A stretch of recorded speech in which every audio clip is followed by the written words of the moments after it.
اور پھر اللہ رب العزت نے اپنے نور سے حضور کے نور کو پیدا فرمایا اور نور کے 4 ٹکڑے کیے. ایک نور کے ٹکڑے سے اللہ رب العزت نے قلم کو پیدا فرمایا, عرش کو پیدا فرمایا, لوح کو پیدا فرمایا, اور پھر ایک ٹکڑے سے اللہ رب العزت نے ساری کائنات کو پیدا فرمایا.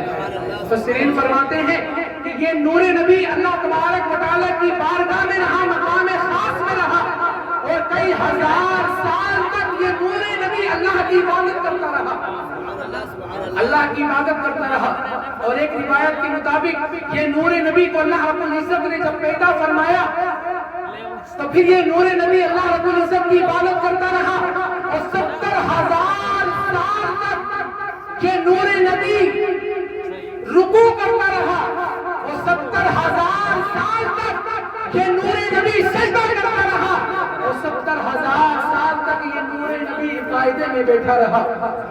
جب اپنی نماز کو اللہ کی عبادت کو مکمل کیا تو اللہ رب العزت نے فرمایا, اے میرے نبی بتاؤ مانگو کیا مانگنا چاہتے ہو, تم نے ایسی عبادت کی ہے مجھے راضی کر دیا. تو اللہ کے نبی صلی اللہ تعالیٰ علیہ وسلم نے عرض کیا, اے پروردگار عالم, اے خالق کائنات, مجھے پتا ہے کہ تو مجھے دنیا میں بھیجے گا اور ایک امت کا نبی بنا کر بھیجے گا. اے پروردگار عالم, میری امت ہوگی, ان میں لوگ ہوں گے, اے پروردگار عالم, اچھے بھی لوگ ہوں گے, برے بھی لوگ ہوں گے, اور کچھ تو میرے امتی ایسے بھی ہوں گے کہ جن سے بتقاض ہے بشریت اغلاب سرزد ہو جائیں گے. اے پروردگار عالم, میری امت کے لوگوں سے اگر گناہ سرزد ہو جائے, اے پروردگار عالم, میری امت کے لوگوں کے گناہ کو معاف فرما دینا, میری امت کے لوگوں کے گناہوں کو معاف فرما دینا. لوگ کہتے ہیں کہ حضور صلی اللہ علیہ وسلم کی پیدائش کی خوشی کیوں مناتے ہو؟ بس 5 منٹ کی بات اور سن لیں. بخاری شریف کی حدیث پاک کا مفہوم, ابو لہب دشمن رسول تھا, دشمن اسلام تھا. جب اس نے حضور صلی اللہ علیہ وسلم کی آمد کی خبر سنی, اس کے غلام نے خبر دی کہ آج تمہارا بھتیجا پیدا ہو گیا, آج عبداللہ کی نشانی محمد رسول اللہ صلی اللہ علیہ وسلم اس دنیا میں تشریف لے آئے.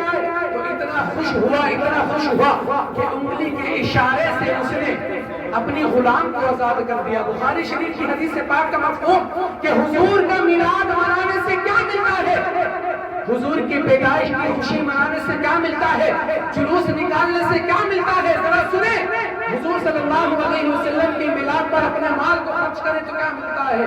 جب دشمن رسول ابو لہب نے اپنی غلام کو آزاد کر دیا, اس کا انتقال ہو گیا.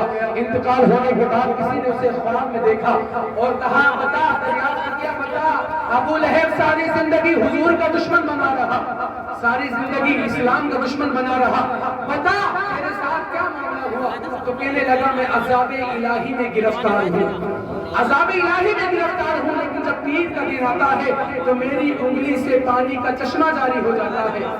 تو ذرا بتائیں, جب دشمن رسول, دشمن اسلام ابو لہب ایسا کافر کہ جس کی مزمر میں کلام مجید میں پوری سورت نازل ہوئی, جب دشمن رسول کو آپ صلی اللہ تعالیٰ علیہ وسلم کی ذات سے فائدہ حاصل ہو سکتا ہے, تو ذرا بتائیں جو عاشق رسول کہ جس کے دل میں پیارے نبی صلی اللہ علیہ وسلم کی محبت ہے, جب وہ حضور کی محبت میں چلتا کرے گا, حضور کی پیدائش کی خوشی میں اپنے مال کو خرچ کرے گا, کہ اس کو فائدہ حاصل نہیں ہوگا؟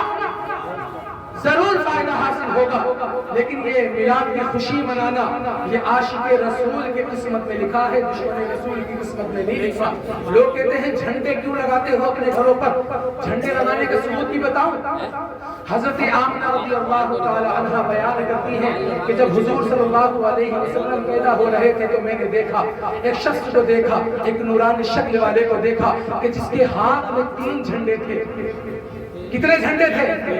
3 جھنڈے تھے. اور ایک جھنڈا اس نے میرے گھر پر لگایا, ایک جھنڈا بیت المقدس پر لگایا, اور ایک جھنڈا خانہ کعبہ کی چھت پر لگایا.